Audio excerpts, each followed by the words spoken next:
For this, we're going to open up with the putting my Patreon in the chat for those that have the money to donate. It's also in the bottom of the description, and we're going to be doing that first. And for this topic, it's do Democrats have a platform for 2020 beyond copying Bernie Sanders? And the reason why this is important is because we can see that his platform is basically socialism. Now, while socialism was at about 27% support in 2015, now it's dropped to about 25%, and if we start to run numbers to show the difference, that's depending on which way we're running the actual numbers. If we're going from this start or finish from the now numbers to the original numbers, or the original numbers to the now numbers, it leads to about a 7 to an 8% drop since the last election cycle. Now, this is actually not a good thing for people actually running on this platform. We can, and even if they were to eliminate the electoral college, or even do this in certain states, which certain states have talked about this, to do is, number one, if they were to do it nationally, it would require the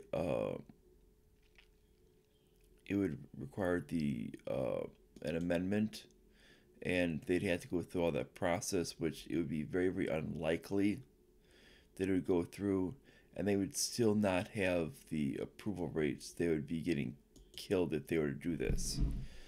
Even if they were to have the other Democratic supporters on their side, regardless of their platform, the usual people supporting them, this would basically mean that they wouldn't be getting anywhere close to what they would need. Essentially, they would be handing the election right over to the either Republican, or if a third party such as the Libertarian were able to grab it, they might even be handing it over to them, or handing their supporters over to a third party as well, because of what they're doing. But when we're looking at this, is they don't really have an actual legitimate platform, because what they were running on before was merely just this idea of impeach Trump, on this idea of this Russiagate hoax, and it really didn't make much sense when we started to look at it, because they knew it was not even feasible. And even people like Nancy Pelosi realized that that would be more damaging to the party than anything else. And she's one that's actually talking sense for this. Now, she would be one that would that is actually people like her and people like Schumer, even as low numbers as they have, being both members who have under a 20% rating for upholding the Constitution, for the percentage-wise, they still know that going to socialism is not going to exactly gain much support, which is why those two have actually tried to essentially tried to block those things from hitting the floor, such as the Green New Deal and things like that. They don't want that hitting the floor, because it would be essentially a laughing stock, and they know that that's not exactly what they want to have happen. They don't want to have these economic boondoggles hitting the floor, because they realize how much of a boondoggle it was when they had the ACA hit the floor, and when they passed that kind of in the middle of the night virtually, and they ran that right through, and what it actually did to the party. They realized what that did to the party, and they're trying to essentially rebuild it, and they don't want to essentially have another economic boondoggle come right through and realize that what it's going to do. They don't want to copy any of that stuff that was going through before. What the ACA was what really nobody's asked for. They don't want to essentially repeat that, and I believe that's what they're trying to do. Essentially, is play things a lot in a lot more careful method, and trying to avoid these things. Because I think they realized that they played things a lot in a lot more stupid manner last time when they realized that they could just ram things right through. I think they realized that they were being very, very arrogant before. And I think they realized by running roughshod over the American people that they end up making a massive amount of mistakes. But in this whole thing, they still do not have an actual legitimate platform. Because if you look at a lot of these people out there, they don't actually have a platform when it comes to economics. They're all basically creating a list of free stuff. It's not an actual list of what an actual worldview would be. They're just basically saying we're going to pay for all this. We're going to basically give you all this free stuff. Not exactly saying how we're going to pay for it, because it's very, very likely that the situation for both houses is going to remain the same. If not, it's not likely to change between the mix. So they know that it's likely that if one of them were to win, that the House situations would not change. It would still be split. It might even be where the Republicans gain back the House of Representatives, and you could actually have a situation to where we have the Republicans have both houses again, which means you're not going to get anything through. So this idea of making these promises, you need to be more realistic. The idea of trying to promise all this stuff with it is going to be a joke. You could put all these things on your budget, but it's going to be kicked right back, and they might, and it might get to the point to where Republicans start listening to people like Rand Paul on how to handle a budget with a socialist president, and or a president that's going to try to push a lot of socialist programs, and they might start listening to someone like that and come up with the idea of what to do with the budget, and just start letting all funding expire, and then reauthorize it, reauthorize everything that's not controversial. Now it might you might have some people, some Republicans angry and some Democrats angry with what ends up getting authorized in this non-controversial budget, and it'll eliminate a lot of things. But the fact is the end result will be a trimmed down budget, and it will essentially eliminate a lot of these programs that are essentially non-essential to the country. And what will you'll basically get down to the programs that are very, very close to being constitutional, and you'll start to shrink everything down, and it'll be a very, very small fraction of what it will be. But this essentially is what would likely happen. So they would essentially not, even if you get in a new president like this, they need to realize that it's not likely that any of what they want to be passed will go through. You'll probably have zero of what they get passed wanting to go through, because the Republicans might change their tactics in how they actually want the funding to exist in the future. They might not use the continual funding for it. They might go bill by bill and say we're going to let this spending bill expire, and we're going to then go through it, reauthorize it. We're going to let this spending bill expire, then reauthorize what's we want to come back on this one, and they're going to go bill by bill by bill, and eventually they're going to get down to every bill being authorized to basically have a slimmed down version, and they can do it for all 12 bills, all 12 of the spending bills. And what's going to happen is the only option would be a president that basically is going to have it on their hands that they want to shut down the government. and it's going to look very, very bad for that one president, because it's going to show as a bipartisan effort to essentially continue funding for the government, and then a president that wanted to add free stuff onto the government, and them trying to shut it down against all bipartisan efforts, which is going to look very, very, very bad for any type of incoming president. This is why when we look at these things, it's not a very, it won't be a very good thing, regardless of what they put on their budget. Their budget's probably never going to be accepted. It's probably going to be flushed down the toilet, and they're going to be almost forced to essentially sign whatever Congress sends right back to them in in whatever they appropriate, and that's going to be what they're stuck with. And it's probably going to be a far cry with what it is, but then they're probably going to essentially put riders on each one of the bills and really, really lock down with what this money can go towards. And it's really going to limit what each of the departments can do. And it's going to essentially cut down on all of your waste that comes from the government. Now this is going to come from the discretionary budget. So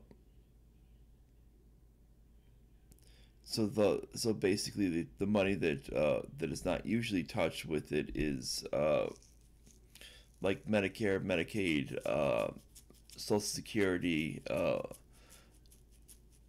such things as that. With it is not going to be adjusted with it, but other things will.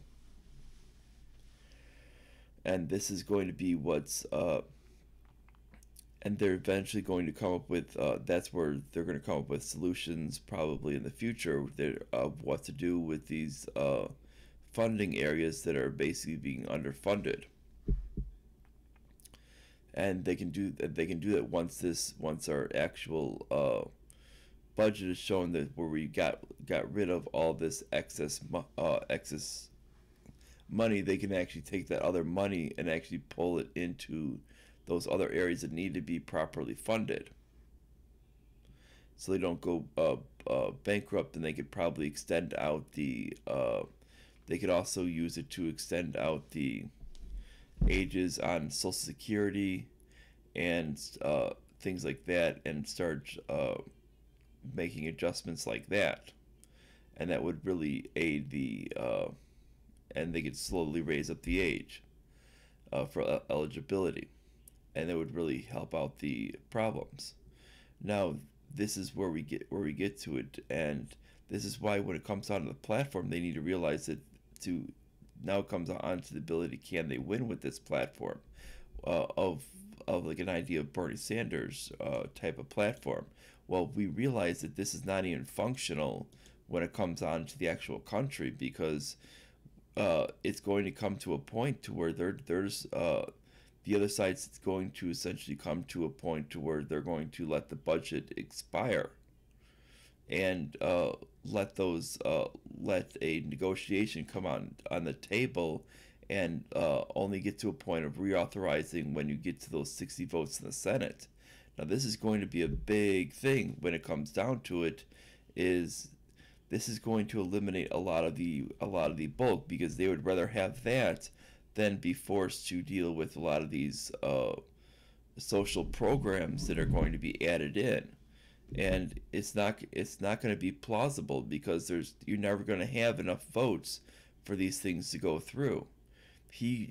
Any type of socialist program to be added, you need enough votes to go through for the appropriations to be added on, and to be able to fit in with the system, and to be able to adjust the tax code as well. So it's not even going to be plausible. So they can promise all they want with that, but it's not going to be a feasible option. Now, when we're talking about what else do they stand for? Well, we're seeing a lot of them tend to stand for basically limitless abortions. And now that's not exactly something that Americans stand for. They're even going into the third trimester now. Even just entering into the third trimester, Americans oppose it at 83 to 17 percent, uh, which shows that there's some actual problem with it. And the further you go on in the third trimester, the higher that percentage of opposition rises. And just entering into the third trimester is an 83 to 17% opposition. Now this is where people are saying this is a viable human being, and we are not going to allow this. And this is where we get a huge number within. Most of those people in the 17% are only saying in special occasions. And and the 83% are not just pro-lifers. Those are a lot of people who are pro-choice and who basically kind of said, well, this is my limit to what I will allow.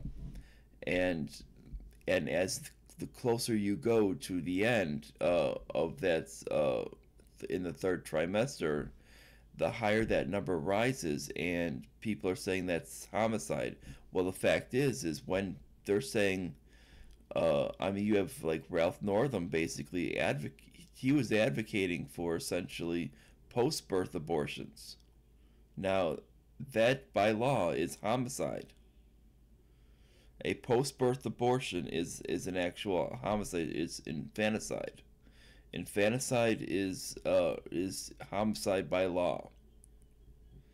Any law basically around the globe, if you do that, you go to jail. Doesn't matter the case, doesn't matter your profession, doesn't matter any of that. Once that baby is born alive, you kill it. That is homicide. If it breaches the canal and if it's born alive, you cannot kill it. You have no right to kill it. That's basically you've essentially already have a living being. It doesn't matter what type of abortion laws are on the books or anything. That is you're killing a living being. And if that's where their actual standing is, I mean, you're talking, that's actually less popular than socialism is. And even at just barely entering, they're only at a 17% approval. And when we're talking, mixing that with a 25% approval of socialism, you start mixing those two things up, and you have a very, very small margin of victory in this country. And if you keep pushing those 2 points, you're basically going to limit your shot of victory, because they're going to say, you people are complete and utterly nuts, and I'm leaving this party because of their standing. And you're going to find a lot of Democrats will either switch to the Libertarian Party or the Green Party, because of them being less extreme on these values. The Green Party will be basically at least giving them the point of, while they are pro-choice, they're not pro-choice to that level. They don't believe in basically killing life.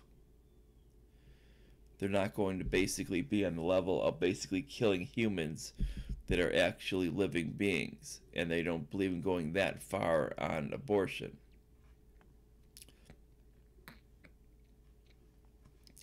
And when we go out to the idea of, and even though they tend to get very, very close to socialism, they're not going to go as far as the Democratic Party is going on socialism.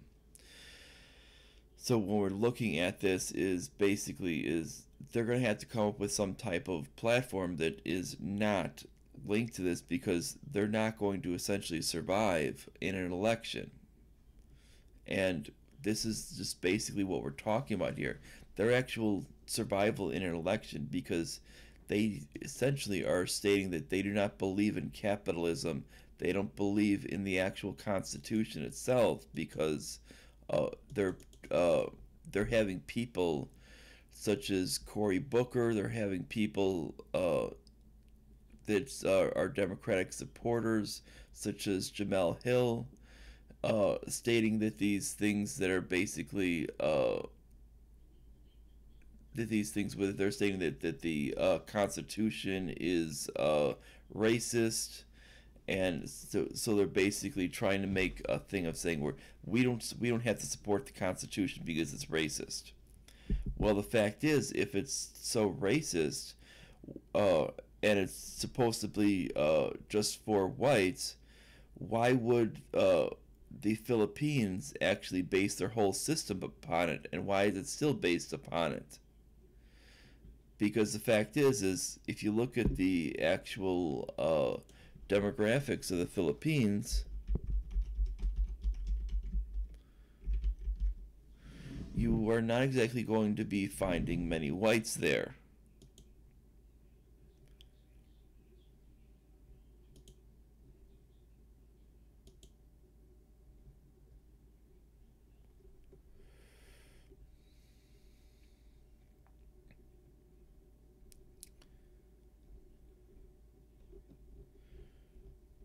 I mean, it just doesn't exist.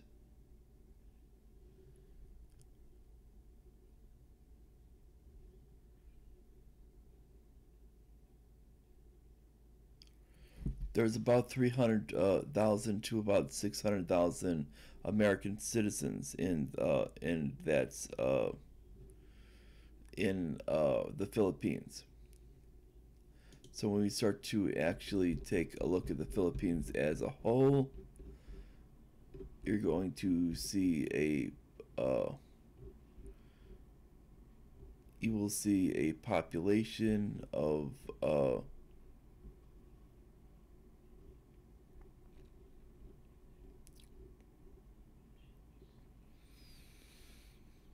over you see a population of over 100 million. So we could see that basically it's a far cry from that. It's less than 1%. I mean, if we're talking about that, it's less than, it's like it ends up being approximately about 0.3% of the population is white. You had a couple of the other ones, a couple of the other immigrant groups that are there with it. It would be maybe averaging out to maybe about a half of a percent with the migrant population with the migrants there. So we would probably go with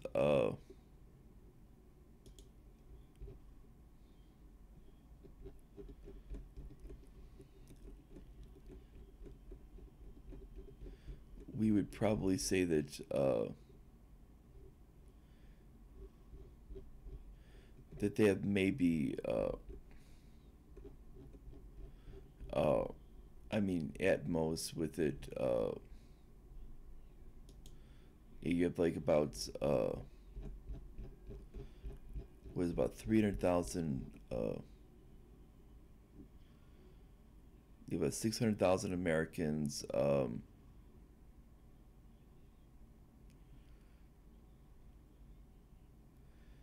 Yeah, and the Jewish numbers are which is mostly Sephardic. That's unknown with that.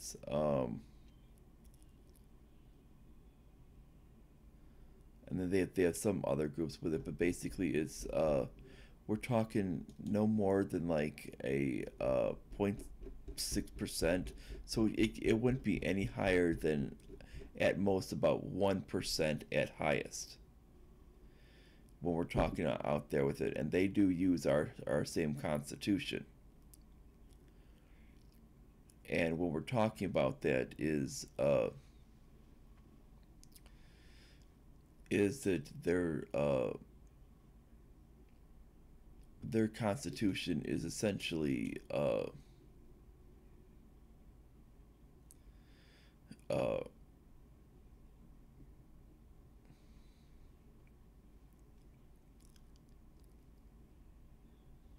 I mean, you gotta see that their constitution is a lot higher than is used, and they consider they wouldn't consider using it if it was racist toward their own people. I mean, and if you look at the demographics for the Filipino people, you see that that would mean that basically well over 95% of the people there would have to theoretically be Filipino. And if it were actually racist toward them, they would be using a system like that. That would be completely insane. And this is why when we have people claiming that on the Democratic side, it's just utterly insane. What we have people trying to make these insane comments on the Democratic side, such as to basically avoid going with the actual Constitution, because the Constitution has become burdensome for putting in their actual agenda. And and if you look at the actual ratings of what we have them following the Constitution, and the percentage of the people on the Democratic side following the Constitution, originally it used to be a lot higher with it. Now you're lucky to get many people that are that high and following the Constitution. I mean, just to even get someone doing it at about 20% of the time is for actually constitutional laws that are being proposed is amazing, as is basically amazing. A lot of them are actually sub 20%. There's people getting voted. There's even a few people getting voted back in who are actually under 10%, which is just amazing that we actually have that. We actually have people that are that dumb that would actually vote someone back in that cares so little about the Constitution that they would vote people back in that have a sub 10% rating on that. I mean, we just went over some of the people that did that. I mean, we had in the last election cycle, we had the VP, Tim Kaine, who was basically voting with the Constitution 8% of the time. I mean, we can complain about Hillary Clinton a lot, but her historical record was about 20% of the time. Tim Kaine's was at 8%. I mean, and we know that Hillary Clinton's health is not the best. When it comes to Tim Kaine's numbers at 8% of the time, this should show you where the Democratic Party is going. And when we're looking at the actual platform of the Democrats, they should realize that following the Constitution should be actually number one when they're coming into Congress. That should be the actual rule book, and that should be, since that's the rule book, that should be what they're doing. Number one, that should be their actual goal. And that's not what's happening here. And I think this is a major problem. And since we see this, this is a big issue with the Democrats, that they're not actually even willing to follow the Constitution. So when you look at what platform they're gonna go with, it's basically going to be something so insane. It's going to be going further and further away from what the actual founders wanted. I'm not saying that a lot of the Republicans are any better, because we find a lot of the Republicans are basically equal to flipping a coin on following the Constitution, but their platform at least enforces them to do it at least minimum of 40% of the time. Now, when we're talking about on this platform, is for the Democrats. They basically they have really nothing, and they're because they spent all this time on impeach Trump. They really have no platform. So now they're basically trying to do the copy Bernie Sanders, and which is basically we see that that's a failing idea, and this extremism on abortion, which is essentially not even popular. Even if they were to abolish the electoral college, it still wouldn't work. They feel that basically that they could do it based on these massive cities. But the fact is you need to look at the percentages. The percentages aren't on your favor because you would probably lose those people to a third party because of those points. And that's the whole thing is you're not going to gain those people even in those major cities. Those major cities are probably going to say, you know what, I'm voting for a third party because these people are completely and utterly insane, and they're going to vote for one of those third party candidates.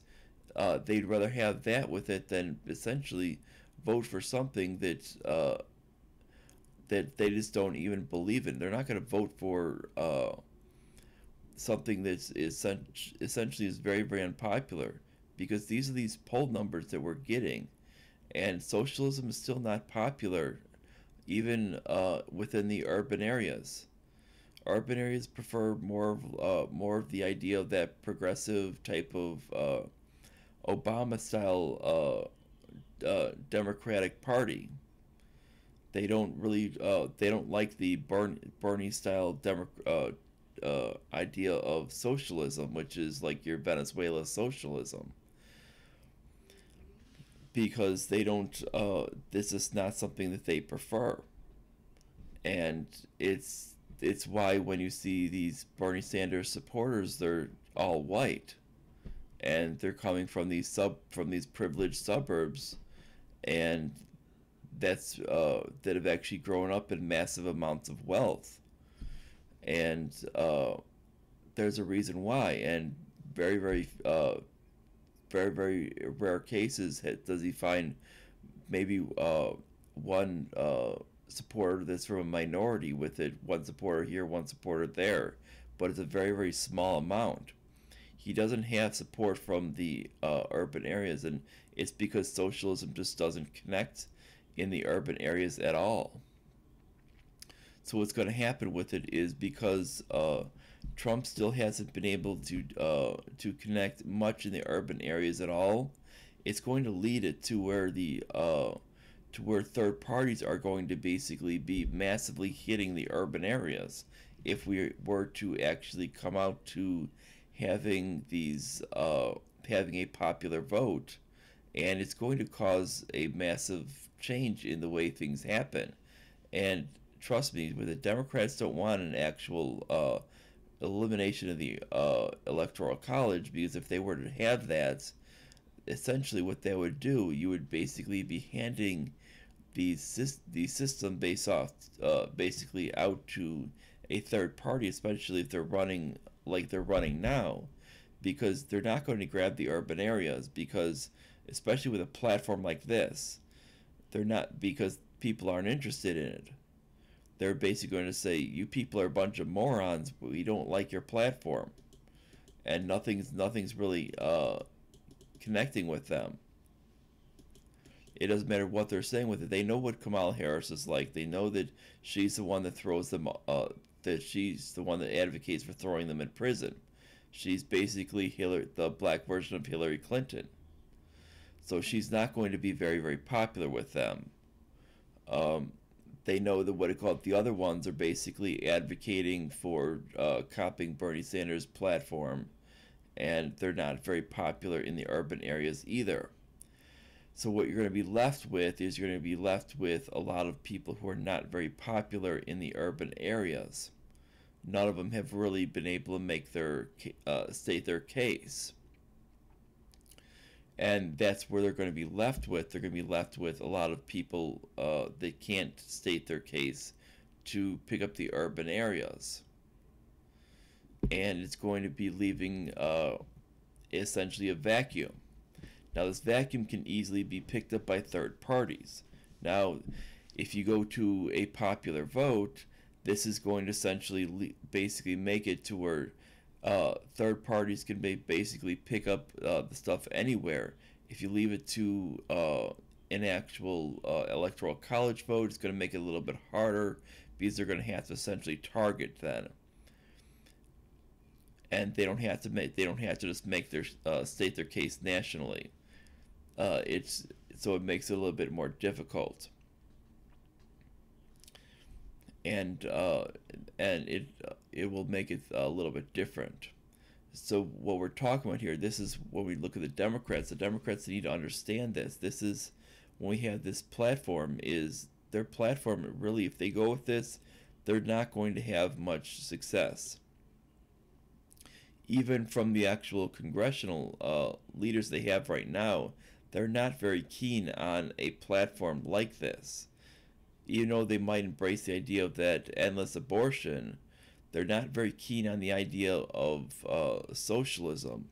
And as you've seen with it, they haven't exactly proposed the idea of eliminating the electoral college either, because they realize that's not exactly going to be beneficial, because it's going to change the tactics of the GOP as well. The GOP will then start targeting their areas. They don't want that.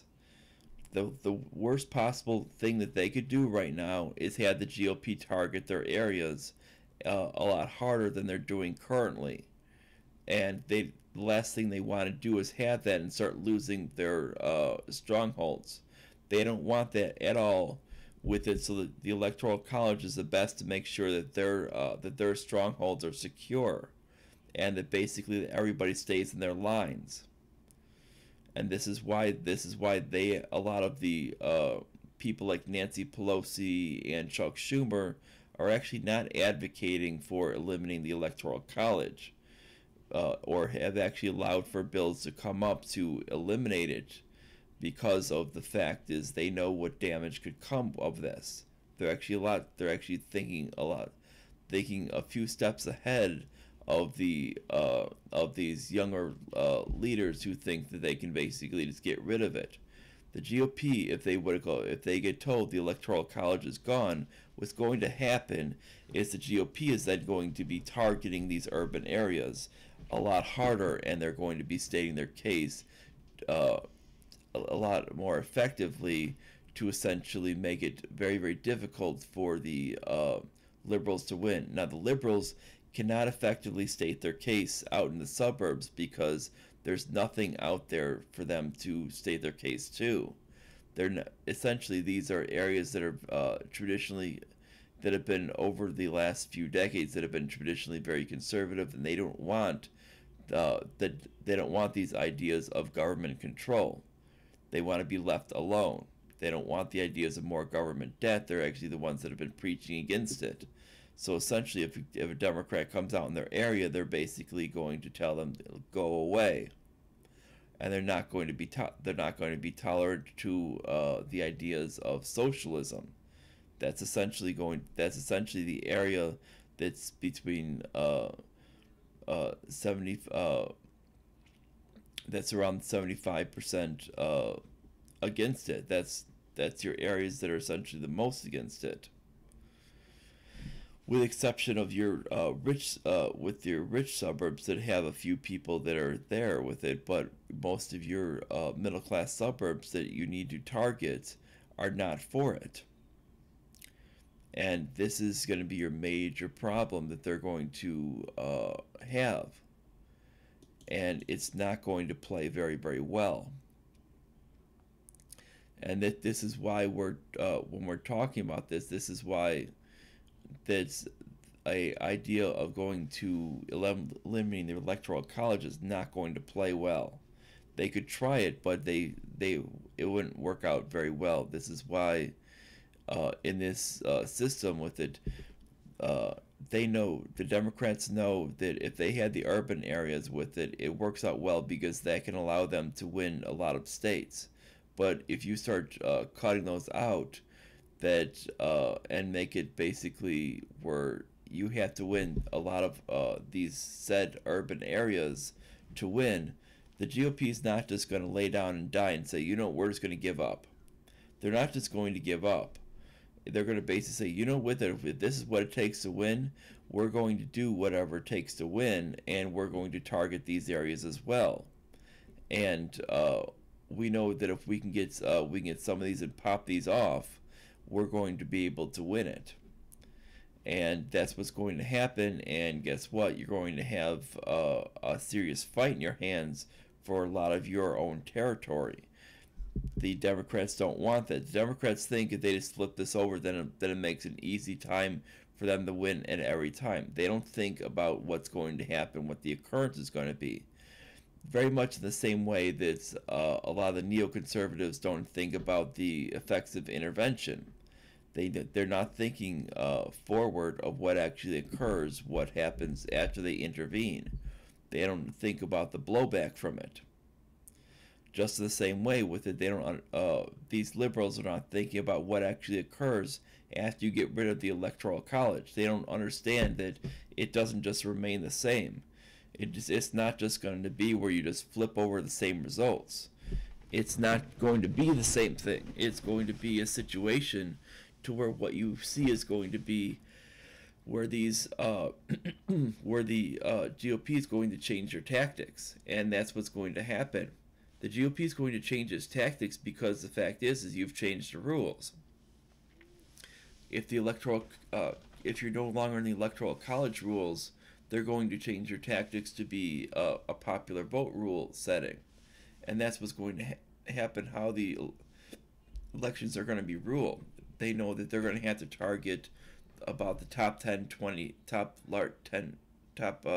between 15 to 20 largest cities out there, and they're going to target these areas heavily, and they're even going to go to the probably the top 30 largest cities, and they know if they can get the majority on those, that they're going to win. Now, the Democrats are thinking that, hey, we control a lot of these, that we'll be able to win. Well, the fact is you're going to be getting probably the strongest effort from the GOP you've ever seen in your lives, and this is something that they're not even planning for. The Democrats are probably going to be playing this real lazy and not understanding what's going to happen, and essentially they're probably going to lose that. The Democrats in a popular vote election would probably lose the first election because they wouldn't even show up in those cities. Well, guess what? The Republicans would be showing up in droves in those cities to essentially get people registered to vote for Republicans, get people flipped over, explain why you should vote Republicans instead of voting Democrat, getting a lot of pro-liberty Republicans set up in those cities, and essentially flip a lot of people over, and basically essentially run an anti-democratic campaign in those cities, as well as running that out in those other regions out of the realm as well, to try to bolster their numbers as well across the whole nation. And what this would do is this would essentially, it would give them the plausibility to win the election when the Democrats would assume that they would have an automatic win. And this is the whole point, is they think that they have this just because they have these urban areas locked up. Well, the fact is that wouldn't be the case. And this is why they want to actually flip the system. It's basically it's about winning every election, and for the president, and that's the reason why they want it. And they assume that this would do it, and this is the sole reason why they're talking about this. And they wouldn't be talking about this if they didn't lose the last election. If they won the last election with the electoral college, with the system agreed upon, they wouldn't be complaining about this. But the fact is they need to understand what happens with this, and this is why when we get to the platform's not going to be very, very sustainable. And if this is what they're going to be going forward with, it's not going to be beneficial for them for the actual future. We know that they have economic problems as well. no matter who actually donates to the actual campaigns as well, campaigns themselves, because the fact is they have issues of funding. The actual issues are basically that they have they're not getting the funding and spending properly down where they actually matter. And this is something that they need to fix. And they're spending way too much money out of the DNC to fix a lot of their problems. And they've been dealing with this ever since a lot of the Debbie Wasserman Schultz years, and then Clinton used the Clinton Foundation to bail them out, and with the quid pro quo to gain the nomination. And we had that going on with it, and then we have this going on with the new leadership with Tom Perez, who's basically a Clinton crony, who you should expect is going to nominate someone like Clinton, which is probably going to be Kamala Harris. But it's basically going to be a situation where they're still in a lot of financial trouble. They're not getting the money that they need to, despite having all these billionaires ponying up money for the Democratic Party, and it because they've been wasting a lot of money in these elections, and they were coming, and Perez was coming in there when they're already behind. And it's going to be where when even coming into 2020 they have a lot of money wasted, and frankly, just to even get ahead in the midterm in this past midterms, just to even kind of win some seats, that took a lot of money, and that did put them in the red again, which was kind of a waste of time, because they should have essentially just said just kind of set that to the side and waited out for 2020, which is what I frankly would have done if I were actually a political analyst for the party. I wouldn't have, if my party were deeply in debt, I wouldn't have even wasted my time with that.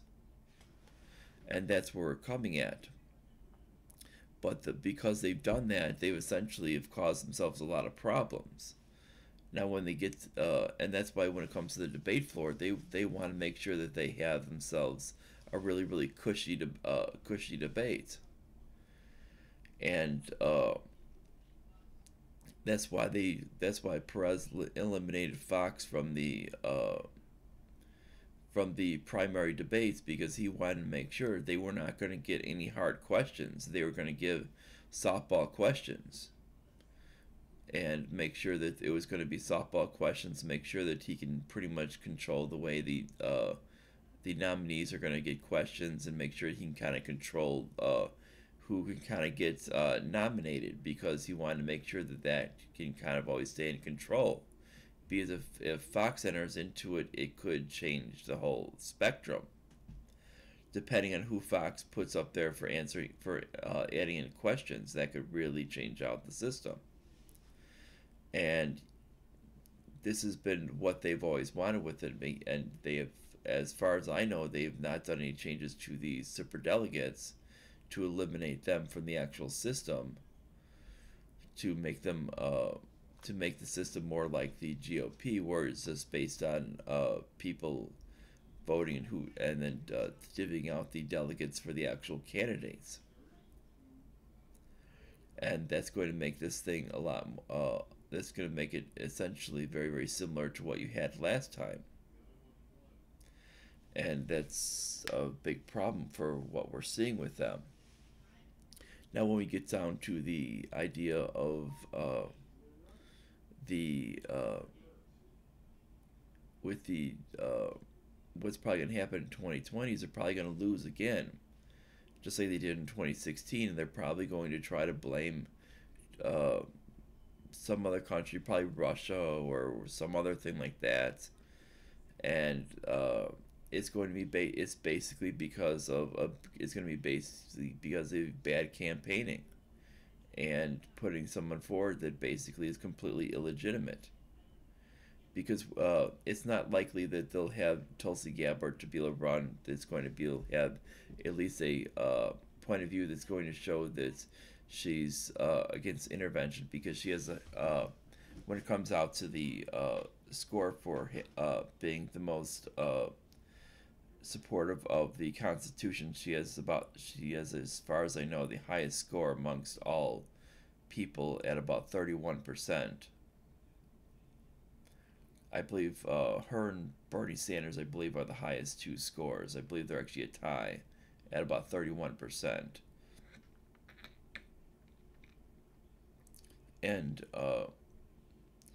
but it's likely that neither of the two are actually going to make it. They're probably going to give it to Kamala Harris, who has a score of about 24% upholding the Constitution. Either her or most likely a guy like Cory Booker, who has a score of, I believe, like, let's see,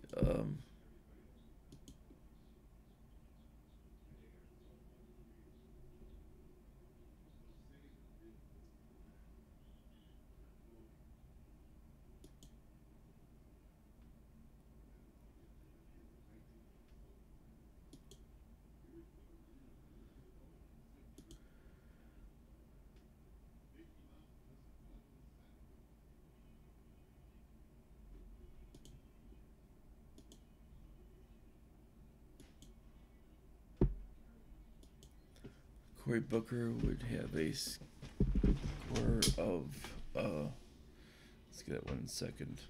Come on, load. Of 17%. So yeah, it's not likely that they're actually going to go into anything decent.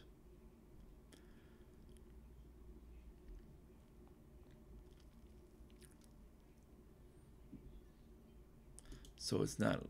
So basically, we're talking that it's going to be pretty much garbage.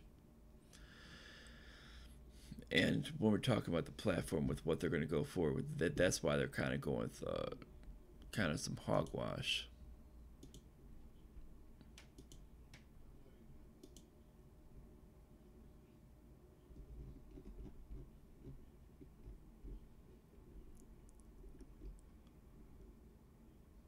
Oh, sorry, Bernie Sanders was at 28%, so he would be actually second highest.